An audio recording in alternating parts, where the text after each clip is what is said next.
تمہیں بس قبولیت پہ یقین رکھنا ہے، پھر اللہ کب اور کیسے تمہاری دعائیں قبول کرتا ہے تم دیکھتے رہ جاؤ گے۔ تم جانتے ہو تمہارے صبر کا صلہ کیسے تم تک پہنچایا جائے گا۔ جب بھی تم کوئی چیز سوچو گے اللہ اسے پورا کر دے گا۔ دعائیں ناممکن چیزوں کے لیے ہی تو ہوتی ہیں جو تمہارے مقدر نے تم سے دور کر دی تھی، جن کے ملنے کی امید تم کب کے چھوڑ چکے ہو۔ کیا پتا تمہاری دعائیں ہی اسے تم تک لے آئیں، اور ایسا بالکل ممکن ہے۔ اور جب اللہ کی مدد تمہارے لیے آئے گی تب تمہارا آنسو، تمہارا تڑپنا ایسی خوشیوں میں بدلتا نظر آئے گا کہ تم حیران رہ جاؤ گے۔ اللہ دینے میں تھوڑی دیر تو ضرور کرتا ہے مگر دیتا ہی ہے۔ جسے تم نے رو رو کر دعاؤں میں مانگا ہوتا ہے وہ تمہاری چاہت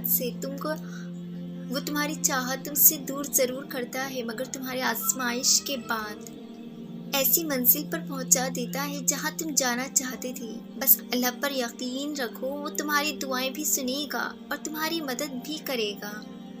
اس کے ہاتھ میں تو ایک ہی پل میں معجزہ کرنا ہے، تو کیوں پریشان ہوتے ہو؟ یقین جب اللہ کی ذات پر ہو پھر ڈر کیسا؟ جس نے اب تک تمہارا ساتھ نہیں چھوڑا، جو اتنا تمہیں پیار کرتا ہے، وہ بھلا تمہاری چاہت کو تم سے نہیں ملائے گا؟ یقین رکھو وہ ایسا معجزہ کرے گا کہ تم حیران ہو جاؤ گے، کیونکہ اللہ بہت مہربان ہے۔ جس چیز کی طلب اگر تمہیں تہجد کے قریب لے آئی ہے وہ چیز اللہ کبھی ادھوری نہ چھوڑے گا، وہ نوازے گا ہی، یقین کرو۔